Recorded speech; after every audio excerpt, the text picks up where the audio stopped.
Welcome to the podcast. Súbele volumen. Conversation with the people who were with me.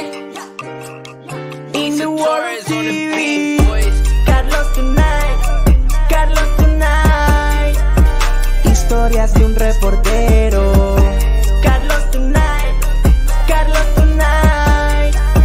Dale que viene lo bueno. Hey everybody, bienvenidos and welcome to Carlos Tonight. Thanks so much for listening and for watching. My guest this week is not only a professional trapeze artist, but he's also an actor, a dancer, a singer, and a stand-up comic. And now he can add author to that list. His book, Shit My Mama Says, is available on Amazon. Bobby Hedglin-Taylor, welcome to the podcast. How are you? Oh, thanks for having me. Yes, I appreciate that intro. Thank you. It seems like you do a lot. Yeah, I'm a little busy. I've always been versatile in the arts, so it's like their medium just changes. Whenever you're, and during the pandemic, you can't really teach trapeze, and during the pandemic, so while we were in lockdown, I started writing. So. And I was like, I'm not a writer, not a chef, not an editor, but I wrote 2 books and I wrote a cookbook. So it's like, I guess I'm a writer now. So, right. Nice. And we're connecting. You're in New York. Tell me, how's the weather? It's chilly. It was funny because it was 68 degrees on Thursday and then it went down into the 20s on Friday. So it's like, hello, global warming, So, absolutely. And I walked out of my house on Friday and it was freezing. I was like, global warming my ass. Oh, it's global freezing. Right. No, but still, it was like, it's been, we've been sort of having the rumblings of spring coming. So it's been nice. Yeah, in the last couple of weeks here in Texas, it's been like one day it's 80, the next day it's like 33. Yeah, it's crazy. You have to like dress for 2 different seasons when you go to work. Like I leave my house like 70 degrees and then I get to work and it's 40, so always leave an extra sweatshirt in my office. So yeah, I should do that too. So your book pays tribute to your mom who passed away 2 years ago this month. How would you describe your relationship with your mom? Well, mom died of COVID in the beginning of the pandemic. And for the previous 5 years, she was in a nursing home and she was dealing with dementia. And then before that, she lived with me, she lived with cousins, and then she lived with my brother. So my relationship with my mom was always, she was my best buddy, my best friend. But we also, we had our ups and downs just like any mother and son. But there was always, no matter what the problem was, you always come back to the fact that, you're still my mom and, that kind of thing. So she, growing up, she was not a pleasant person at all. At times could be considered abusive by today's standards, but she was a mom that was a force to be reckoned with, but she also was a sweet, sweet person. She knew values and she instilled lots of values in me that I use today. And even the, being a stand-up comic, sort of new to the stand-up world as far as that goes. I'm in the variety arts world because I'm a circus performer as well. But in that genre, you go through different things in life and you're commenting on them. But with my mom had this indelible like coping mechanism. And it basically was, she knew how to make people laugh. She didn't know why, but I do now. I mean, and it's my coping mechanism too. No matter what the situation, no matter how stressful or no matter how sad, she would make us laugh. And when I was growing up, my mother was also a whiz at electricity. So she would wire speakers from the record player in the living room or the 8-track player in the living room, so that we had speakers in the garden, we had speakers out in the yard, whether she was doing yard work or we were working in the garden or she was in the chicken coop. We had music everywhere, but she also had all these stand-up comedy records and 8-tracks. George Carlin, Eddie Murphy, Joan Rivers, all the Borscht Belt comedians, Don Rickles, Dom DeLuise. And those are all my favorites. Yeah, mine too. Robin Williams, Whoopi Goldberg. Like she was a master at them because she would have them on loop.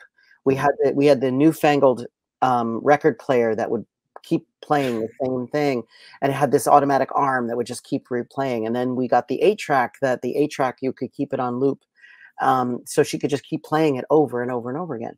And little did I know she was studying, because she would repeat the jokes at work. And I ended up working with her. We worked in a factory together. From the time I was like 12, I helped, I worked in this factory. Just to support the family, but also as a kid, you want your own sort of money. So, I got a job doing that. I think I made like $3 an hour back then. We were talking way back in the 70s and 80s. And so mom was there, and so I would hear her making other people crack up because she had memorized the jokes, and that was her way. But it was her coping mechanism. And it wasn't until she passed that I realized it's my coping mechanism. I'm the one at the staff meeting who will say the inappropriate things to make people laugh. That's just my nature. And then joining the stand-up world, I'd done stand-up in the 90s when I lived in LA. And I was just doing so many different things as well that, sometimes you have to stop and focus on one thing. I kind of get that. And then most recently in April of this past year, I had hip replacement as well. So being an acrobat for 37 years, now you have the largest joint in your body is now replaced by a mechanical arm, mechanical joint. So I can't perform to the intensity that I was used to ever, really. And so letting that part of my life go, but then transitioning it into something different, like writing. And also I work in theater a lot. I've always worked in theater. And I've used my circus training in theater, where I can do what's called aerial sequence design and circus sequence design. So if there's a play or a musical that has a moment where an actor has to fly or an actor has to do something in a circus apparatus, that's where I come in and sort of pull the strings and teach them how to do that. And that's what I did for the 4 Broadway shows that I worked on. That's the work that I did. So. Wow. Great. So I read the book over the weekend. Yes. Thanks for sending me a copy. I appreciate that. No problem. And now I understand why you described Mary Lou, that's your mom, Yes. as a spitfire with a mouth like a truck driver. Yes. How was it growing up with that type of personality? You kind of mentioned it at the top. Embarrassing at times, because she had no filter. She gave 0 fucks. I don't know if you have to bleep that out in your podcast. Oh, you're fine. She gave 0 fucks, still does. That's in her everyday world. That was who she was. And she didn't care who she offended when. She was an equal opportunity offender. And also that included us as children. So, there are times when things are, parents don't, I say this also in the book too. We don't come with an instruction manual as children, and parents don't get an instruction manual to become parents. You kind of figure out what you're doing as you go along. Right. You get tips from other parents, you get tips from your parents. And, sometimes you recreate your childhood through your children. And sometimes you perpetuate, like I was saying, with what today's standards would be child abuse. So there were, my mother was no saint by any stretch of the imagination, but I come to a very peaceful place with that, just because I know who she is. And I know that no matter what she did, not knowing she may be hurting us emotionally, she never set out to do that, but she was only trying to navigate her path throughout that. And they always, Leslie Jordan has the best quote ever. He did a show off Broadway, and it was called Hysterical Blindness. And he said, my mother, she can push my buttons because she installed them. and it's like, yes, my mother knew how to push my buttons because she installed them. And it was, growing up in Pennsylvania was it was a unique experience because, and it's an unlike any other experience that people can have, because I'd never had a neighbor that wasn't a relative. So my great-grandfather and my grandfather bought plots of land on the top of a mountain in Pennsylvania. And my great-grandfather either gifted or sold plots to his 13 children so that he was surrounded by his children. And I even have one of the deeds. He sold the land for $1. Oh. And so, so the entire top of this mountain was all of my Sicilian relatives, basically Sicilian, half Greek. My grandmother was the eldest of 13. She and her first sister were from my great-grandfather's first wife, who died of Spanish flu in 1919, I think it was. Mm. And then he married a woman from Athens, Jenny Olivia, who gave birth to the rest of the children. So she was half Greek, and so everybody on the mountain was either Sicilian or half Sicilian, half Greek. So I was surrounded by this. It was like the Italian Iana sport, the dysfunctional one. And you know, and that's where it got the nickname Ravioli Mountain, because everyone's Italian, everyone was related. And that was the title of the book that I set out to write, which was, and this is not the cut, this is the cover, but Escape to Ravioli Mountain, a memoir in food. Recipes and amusing anecdotes from growing up in a dysfunctional Italian family on a mountaintop in rural Pennsylvania. So that book in itself is not finished yet. I am in editing hell. If you've ever edited anything, excuse me, I'm going to drop something. If you're, you know, so editing is one of the hardest things you can ever do, because I write like I speak and I speak like I write. I also used my cell phone to auto dictate a lot of my books. And what that does is, I mean, first of all, autocorrect has a sense of humor, so you have to remember I call it autocock right now, because it's like no matter what I put in there, it autocorrects it to cock. Yeah, seriously, like no matter what I can be saying, I'm like, I don't know what I was saying, but anyway, you have to go through. You have to just email it to yourself, and then remember what you were saying, so that you can make sure that it is and then you edit it down for the page, for the listener. And that in itself was one of the easier parts of the book, was being able to just sit there and speak into a microphone and tell my story. And so with mom's, with the book about mom, so pandemic happens, mom passes.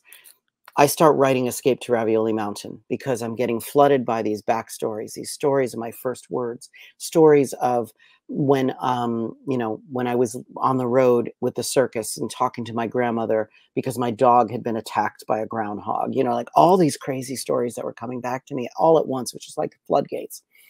And then mom passed, and then I started writing that book first. But then it hit me that I had been sharing her little anecdotes on social media for 6 years with the hashtag shit my mama says. Hence the book cover, hashtag shit my mama says. That's my mama. And yeah, she was giving the finger to the nurse who told her it's time for a bath. So I was doing it already. So a good friend of mine, Sarah, helped me compile. She helped me search through all of my social media, and I had a list of, I think it was like 150 quotes and stories, and I started to put them into one little thing. And it originally, a year to the day that my mom passed, I had started writing her eulogy because we were doing a memorial service. But then we decided to do a family memorial service because we had lost 6 people. And there was also an uncle that died in 2014 that we never got a chance to have a service for. So those people were all together. So I didn't want to showboat my mother's memorial or this group memorial, because people were sharing about their parents, and it was my 2 aunts and my mother were all being buried at the same time. My mother had 2 sisters, so all 3 of them got buried at the same time. So we were saying goodbye to all of them. So when I started putting that together, I was writing her eulogy, and I thought, this is bigger than me. And I wanted originally to have her quotes be on little cards and sit on the chairs. But then COVID happened, and then we had more COVID, and then we had to do the service outdoors. You know, so there was a lot of different things that were happening last summer. But as it started to progress, I was like, I want to put a copy of this book into my mother's ash vault, because we buried my mother's ashes next to my father. And so I really pushed. I pushed to make sure that the book was ready by July, because in self-publishing, literally, it only takes 72 hours to get your book published on Amazon. Oh, Just putting it out there. okay. Now you have to make sure it's ready and you have all of the tools. But once you hit publish, it's 72 hours later, and you have a book on your front door. And Wow. I was so blown away by that process. Um, I had plenty of guides. I had wonderful people around me. My dear friend Susie is an author. She lives around the corner, and during the pandemic, we became accountability buddies. Mhm. We would have um, Sunday cocktails in my garage, socially distant cocktails. I would make, I like to infuse alcohols, so I would make whatever the drink of the week was, and we would have, like a key lime pie, or we'd have some dessert, and we just sit in my garage and talk, just to have somebody to connect with, even though 6 feet apart with masks on, with the door open. Yeah. Um, just to have somebody. And she has been like an unbelievable support network. And then my friend Lucia, who lives in Sweden, we went to high school together, and she's also an editor. So we have this bond from high school times that we still talk every Sunday. And so I've been really lovingly supported by people around me. And then I would send little clips to people that, here's the thing about that too. Um, my therapist once said, "Don't go to the apple tree if you want cherries." And I was like, "Oh, that's interesting." And basically, if you're sending out something that you want people to read, you also have to accept the criticism that may come back, and they may not be gentle with their criticism. In fact, sometimes they just may not be even receptive enough to acknowledge that you're being vulnerable. Mhm. And you have to be very select on that. And I was not very select. And some people I would send it to them, and then, it would be like crickets. And Yeah. then I would check back in with them, and they're like, "Well, it's not well written." And I was like, "Well, thank you. That would have been nice if you would have said it a little differently, or at least, Right. said, 'Hey, I think this could use some edits.'" There are ways to do that. Yeah. So be careful. And like when I tell myself that, because I don't want. And the other thing too, like when I share my work, I am here to create, not only create my art, but laughter is what I'm after always. I'm a comedian by just existing. I love making people laugh. There's nothing more addicting than standing up in front of people and having them laugh. If you're laughing, you're breathing. And that's another thing. Like, the audience takes a breath after your first joke. If your first joke lands, you got them. And that's always the way that I have approached comedy. Um, By the way, did your mom influence your comedic side? uh, yes, because she was very funny, and she had ways of making me laugh and ways of making other people laugh. Like even in the nursing home, she had people in stitches. Even I bet she was a riot. the day before she passed, we weren't allowed to visit. The governor shut down visitation to the nursing homes on March 11th. And so by the time Mom passed, on March 20th, the day before, we were talking on FaceTime. The activities director would Mm. hold her phone up, and the last picture of us together was us laughing, because she was just, she was being who she was. She wasn't feeling well, but she was laughing. Mhm. And we had that connection.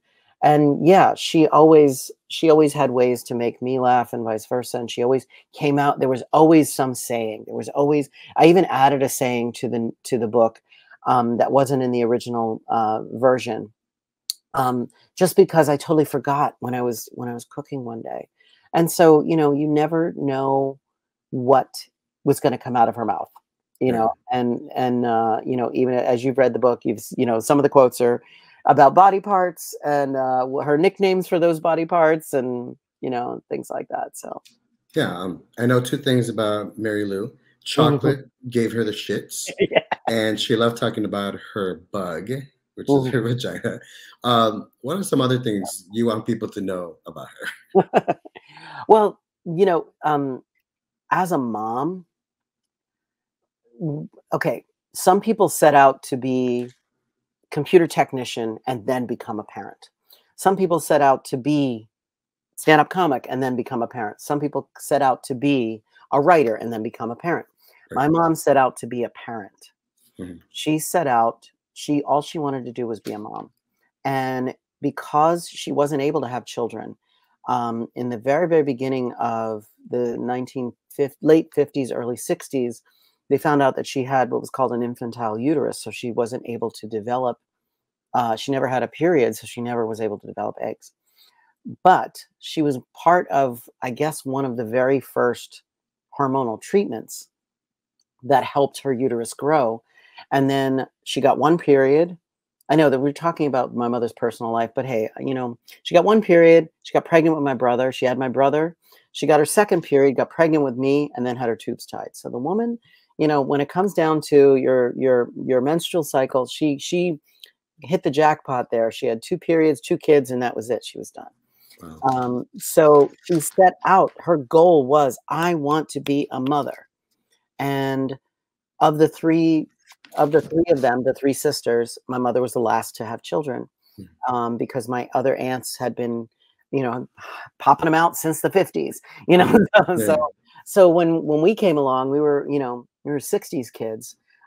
So we basically were the tail end of that generation. So like when I look at my my grandmother's brothers and sisters, she has 2 left. She has 1 brother and 1 sister that are still alive out of the original 13. And then all of my aunts and uncles on both sides of my family are gone. Both of my father, my mother, their brothers, their sisters are all gone. And so my generation, we are now the next in line. We're the next line of defense. So sadly, I know that I'm the youngest of that line, and I know that sadly I'm going to be like my Aunt Jenny right now, watching everybody Right. before me go. And that's going to be hard because those are the people that I'm closest to. But I also feel like my mother, her goal in life was to be a mom, and then she didn't care what happened after that. Yeah. And that's the hard part about anytime you make a goal. Sometimes you can achieve it so quickly, and then you have nothing else. She was a cobbler at one time. So she made shoes in Jersey City, but for the bulk, most of her adult life, we both worked in a bulk mailing facility in Stroudsburg, where we sent out envelopes stuffed with fabric. If you ever got one of those envelopes that had a sample fabric in it, I helped stuff those. And she also worked in a restaurant. My grandmother, the same thing. My grandmother retired, I think, in 1980. She was actually a air conditioning auto repair. She created the air conditioners for automobiles. Oh, wow. Up until she retired, and then she worked in a pizzeria, and I worked with her in that pizzeria. That's how I know how to toss pizza. But I spent a lot of time with my grandmother in the 1970s. So that's part of what Escape to Ravioli Mountain is. It's about those times living and growing up in the 1970s on Ravioli Mountain. And then I get the opportunity to spend time with my mother working in restaurants as well, because we all worked at the same restaurant. So it was very much like it was a family thing that, we not only worked together in the factory, we worked together in the restaurants. That's awesome. And then I decided to, in the early 80s, I was like, I'm going to New York. I'm going to move to New York. I want to be in New York. And I had started doing ballroom dancing in Pennsylvania. I got a full scholarship to the Stroudsburg Ballet Theater. And I learned all types of ballroom dance. And then I eventually got a job in New York. And I was performing every Friday and Saturday night at Mama Leone's restaurant. If you've ever heard of Mama Leone's, in the basement of the Milford Plaza, they would bring in an orchestra or just dancers, and we would get people up to dance. So whatever the music was, my ballroom partner and I could recognize it. We would get out, we'd wear tuxedo, and she'd be in a fancy dress, and then we'd perform for, I think it was like $50 a night, and this was like mid 80s. So I knew I was going to move here. I knew I was going to live here. And then I got a full scholarship to the American Musical and Dramatic Academy here in New York. And I was like, that's it, moving, going to New York, going to make it happen. Let me ask you real quick. According to the Mayo Clinic, more than 3 million people suffer from dementia every year. Yes. What are some of the symptoms? Include forgetfulness. What are the early signs your family experienced with your mom, Mary Lou, and what was it going through it with her? Well, dementia is a funny thing because people think that dementia and Alzheimer's are the same The thing, same and thing, they're totally different. right? The way that I can describe it is if you show someone with dementia a set of keys, they may know what keys are, but they don't know which key opens which lock. Mhm, If you show keys to someone with Alzheimer's, they may not know what keys are, mhm, let alone what they open. So it attacks a different part of the brain, but it's a very slow, horrible disease. We noticed it around 2009 when mom was just slowing down. She would be forgetful. She would repeat herself. Um, the repeating is sort of like a telltale, like you're repeating yourself. You know, you said that already. Um, the biggest part, I think that was the hardest part really was recognizing when it was when it was unsafe. And there's a quote that somebody said to me about being a caregiver. There's two quotes that I definitely followed as a caregiver. The first one is check thyself before you wreck thyself. In other words, you have to be able to be this person's guide and you have to be their voice. And if you are not taking care of yourself, you can't protect them. mhm, And that leaves them more vulnerable than you. The other is the adage of when you're sitting in a plane and the stewardess is talking about the oxygen masks. When the oxygen mask comes down, put your mask on, secure your mask first before you assist elderly or children. Make sure that you have your mask on first before you're helping someone else. And again, it goes back to taking care of yourself because I wasn't taking care of myself. When mom was really having a bad time, I was basically sleeping in a chair next to her bed in the living room so that when she would get up, I would walk her to the bathroom, walk her back, help her get changed, help her shower, make food for her. And it wasn't until I would make food for her when I would leave for work and I came home and she hadn't eaten it. Even if I called her and said, hey, you know, I made those little omelet cups, you just throw them in the microwave. She forgot how to use the microwave. mhm, She forgot how to use the remote control. I would come home and the TV would be off and be like, what, why don't you have the TV on? I can't figure it out. I don't know what button I pushed, you know, and it's like, so there were telltale signals, but then it was when it was really bad was when her health started to deteriorate. She was actually staying with some cousins too. We kind of had, I say we had shared custody. mhm, My cousins and I sort of bounced her around so that we could give each other a break mhm. and then be able to look after her at the same time. But it wasn't until I got a call from my cousin and mom had set fire to her microwave by putting baby carrots in the microwave. She Mm, thought she put it in for 3 minutes. She put it in for 3 hours. And there was, you know, house was full of smoke. My mother was asleep on the couch and the microwave was just like these yeah, carrots were smoldering. So that was again, she couldn't be left alone. And that was a dangerous thing for her. So that was like in the book, I even said it's the hardest day of my life was to take on that 100%. I have to care for my mother. And then the two times she was here that she had fallen twice. She also had pancreatitis, went into the hospital, went to rehab, and then they released her home before she was ready. And then I still have, um, I still have these horrible images of why did that happen. yeah, And then she also then had a pulmonary embolism, and that was it for me. I mhm, was like, I'm gonna lose her if and this was 2 years before. It was 5 years ago. So it was mm, right when she became a full-time resident at the nursing home. So when she went into the hospital and they released her to the rehab center nursing home, I said, I need to she needs to be a resident. I yeah, can't I can't do this to myself. And, everybody makes jokes about Shady Pines, Ma, we've all seen the Golden Girls. mhm, Um, but I also was like, I know that I can't be there 24/7. I'm mm, not living. and I can't, and if I'm not living, I can't help her. I can't help her live. So those 5 years that she was in the nursing home, I visited virtually every day, every week. I would bring her chocolate cakes, as you read in the book. You know, Mhm. they were her favorite, whether she would, like them or not. I had people from all over the country that were friends of mine who were following Shit My Mama Says as a hashtag that would just call me up and say, "What's the address of the nursing home?" Or they'd text me, Mhm. and I said, "This is the address." And they would send her candy. They would send her gifts. They would send her cards. They would send Oh, her sweet. photos. And it was just people that she never knew who they were.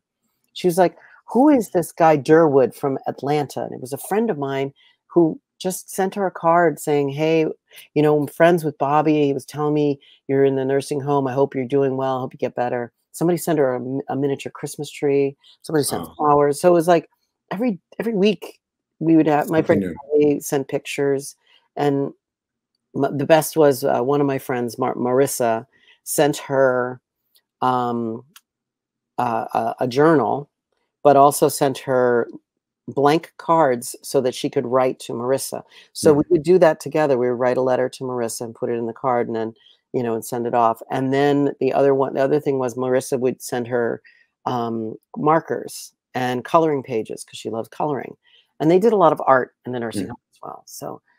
So going back to your question, it is gut wrenching because you're watching them slowly fade away. You're watching them die one day at a time, something they lose one day at a time. Right. Whether it's their hearing, whether it's, they become incontinent, their teeth, their memories, um, and then they start to remember people that they haven't seen in a while because those people are passed on, but they don't remember them passing on. Mhm. So, there's actually a couple of great TikTok channels that I follow, and one of them is a hospice nurse who talks about um, death and dying. And it's very comforting to know that there are specific things that happen in the process. And one of them is, I can't remember the name of it, but it's when people who are in the state of dementia or Alzheimer's start to see people that have passed on, dogs. It's close to the end, is what it is. And in December, January of 2020, Mom was asking about my dad. She was asking about my grandmother. She was asking about her cat Pebbles. She was asking about her dog Reese. So she had all these. Oh, and one of the activities directors resembled my cousin Angelina. And Angelina had passed away, but Mom said, Angelina's working here. And I was like, oh, okay. So she may have been, Mhm. she may have Right. been there. And, my cousin Angelina was a sweet, sweet, sweet girl. And if anything, Angelina was looking out for my mom from the other side through that Yeah. activities director. Right. And, so that's the hard part. The Right. hardest part about it is watching them deteriorate and losing little bits of them. I was lucky. My mom got very sweet. Mhm. And there are some people who don't have that. Yeah. Some people get very angry and very agitated. Mom had that, and they had a mood altering drug that helped her get back on track.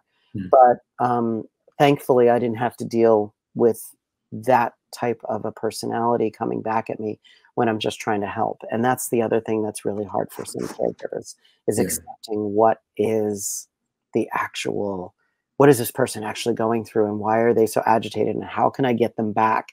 And the way that I got my mom back was making her laugh. Yeah. Same way she got me back. So it was a cycle, and I was able early on to know her triggers and be able to make her laugh and be able to tease her and be able to snap her out of whenever she was in those angry phases. So, from everything that your mom said, is there a favorite quote from her that you remember, or is there like a popular quote that everyone kind of Well, like? this is the other thing. I was thinking about making T-shirts, and it just didn't work out. Some of them are just not. I mean, some of them are Right. funny, but I was like, but it's like my favorite quote is my friend Jamie Lee was 9 months pregnant, and I showed my mother a picture of Jamie Lee, belly out to here. And my mom looks at it and she goes, "Oh, she could go anytime. Hey, tell her to get a barbecue chicken wing and dangle it down there. It'll coax him out. It worked for you, Bob." So, That was my favorite. That and I don't drink water. Fish fuck in it. You know, so that Oh was, yeah, I remember that. and the nurse was bringing her pills. She was like, I don't drink water. Fish fuck in it. You know, so she had that one, and that was the T-shirt I was thinking. I don't drink water. Fish fuck in it. Or who do I have to fuck to get some coffee? Who do I have to get who do I have to get a cup of coffee here?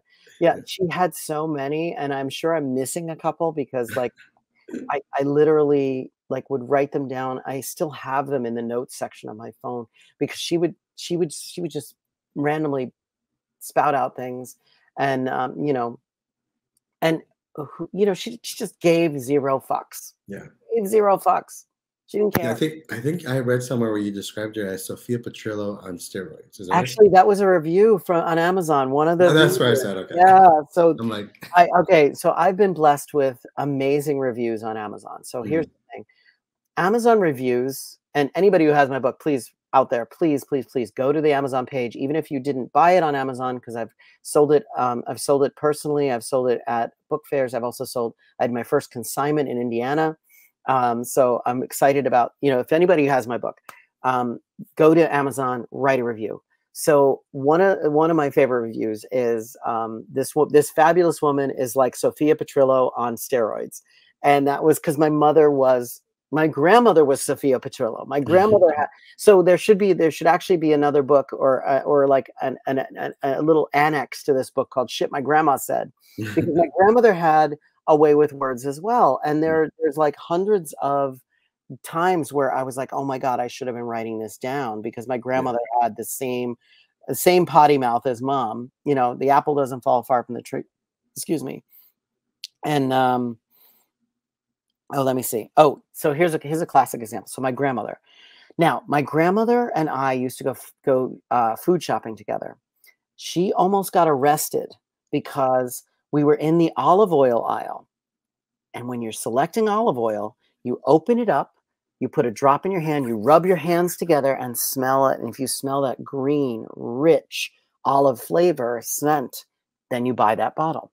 She literally opened every brand of olive oil. Got arrested in the supermarket. oh my God.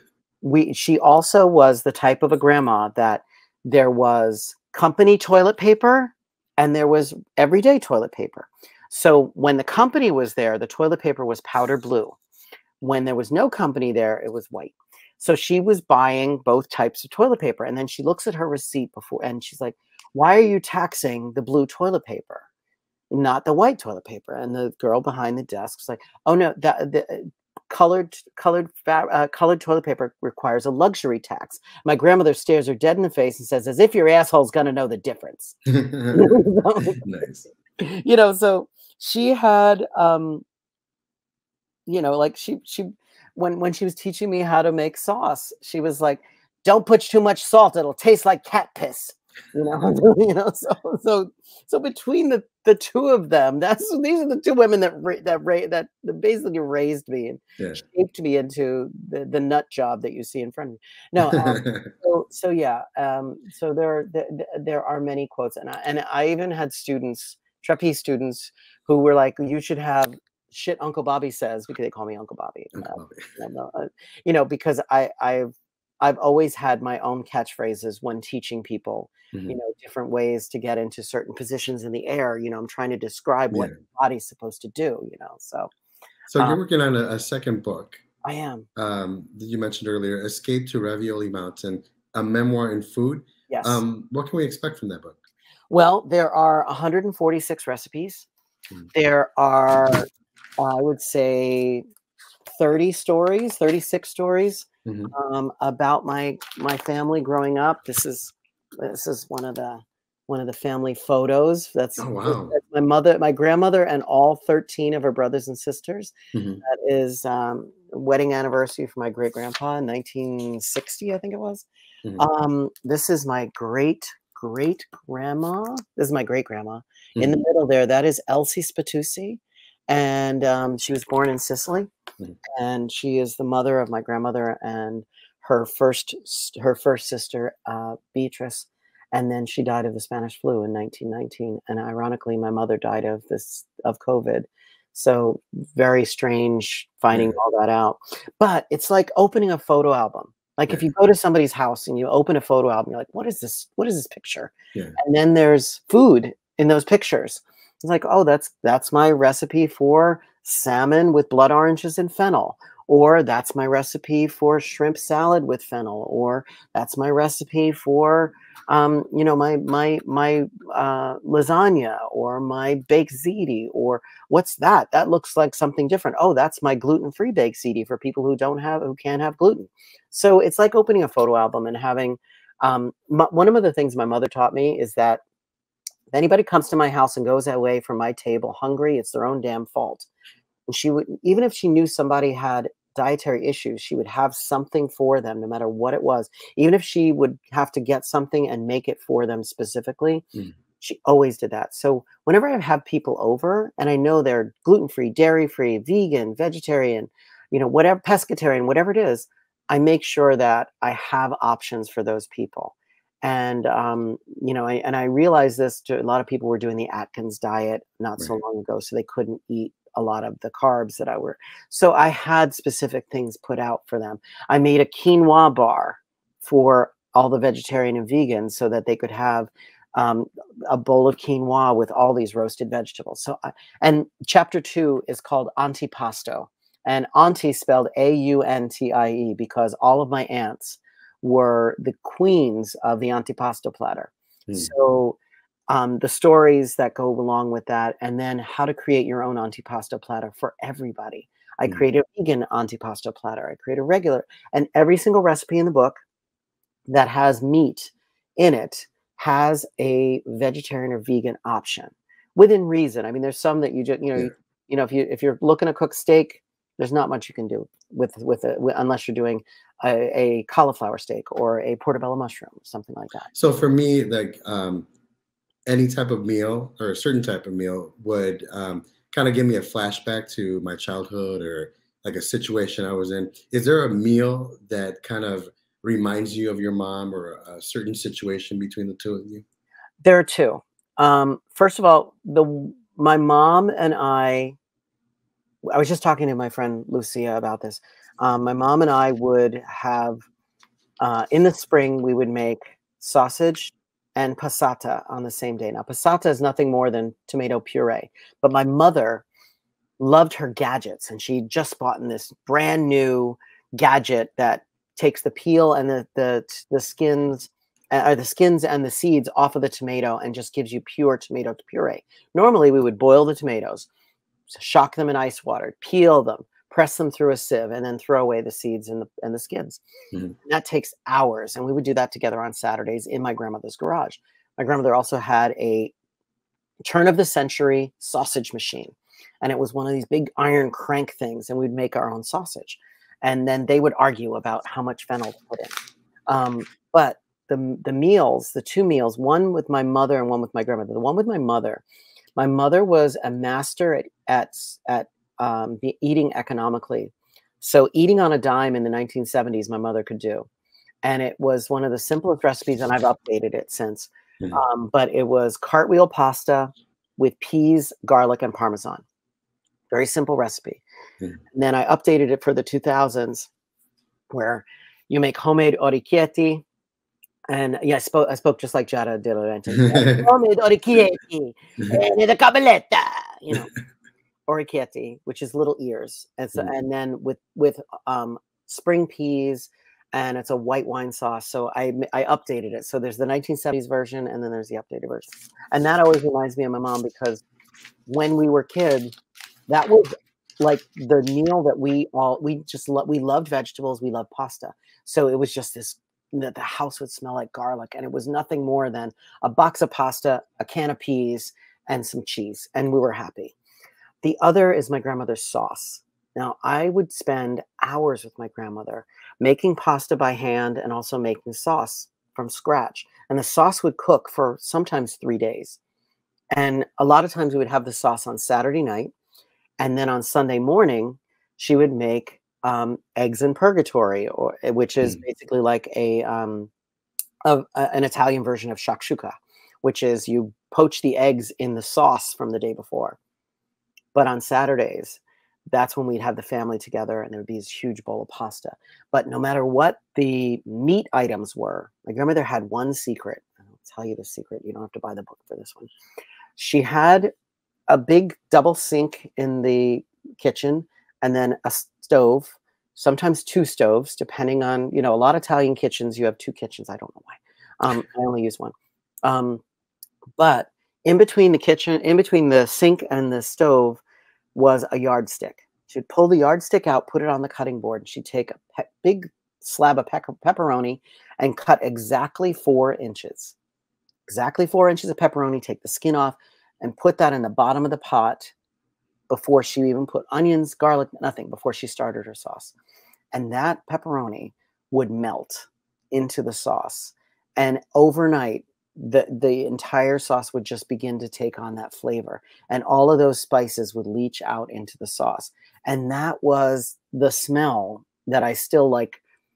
I know I can recreate it but there's just nothing like the way that your grandma used to create it. Yeah, exactly. But those are the two that sounds good. Bring me back. Yeah, I swear to you.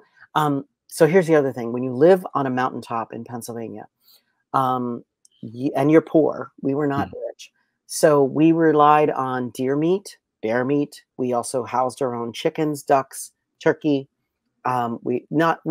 Livestock, not so much, because by that time when I was born, it just was too much to maintain pigs and cows, because we used to have a pen, and we used to have pigs. There's a chapter called Lucky the pig. He was a family pig, and he was trained. He was the only animal allowed inside the house.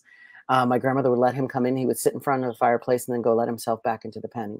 He was apparently a brilliant pig. I don't know. Anyway, so that time period, sometimes you get deer meat. So a lot of my recipes, like my mom used to make deer jerky. She used to put the deer meat into the sauce. So we never knew what the sauce was. We never knew what meat was in there. So, sometimes my grandmother would just, like, whatever it was, she would just throw it in the bottom of the pot, and then, you'd have this delicious ragu the next day. So nice. Bobby Hedglin-Taylor, thank you so much. How can people connect with you? Well, you can find me on Instagram at Instagram and TikTok, Escape to Ravioli Mountain, and also Instagram and TikTok, Bobby Hedglin-Taylor. Facebook, Escape to Ravioli Mountain. You can follow the cookbook. And then follow the hashtag on all social media, Shit My Mama Says. And you'll be able to find me there. If you're also, I'm an ordained minister, so I have Weddings by Bobby, if you're ever interested and you need somebody to perform your wedding. And then I'm on Twitter at Why Walk When You Can Fly, and LinkedIn, any of those. Just great. And I'm going to include that in the show notes. Yes, thank you. And, and I really want to encourage people to write. I'm not a writer. I didn't graduate college. I barely made it through English class, but I made these books happen, and I was surrounding myself with good people. And people are like, oh, I don't know how to write. I can't do that. I don't know what to do.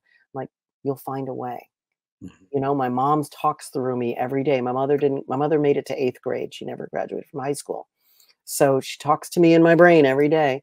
But I also know that I'm surrounded by good people, and I surround myself with people who either can guide me or can at least give me a little bit more of a boost in the self-esteem department, because artists are always hard on ourselves, always. Yeah. So, well, Bobby, I just want to wish you continued success. Good luck with the books.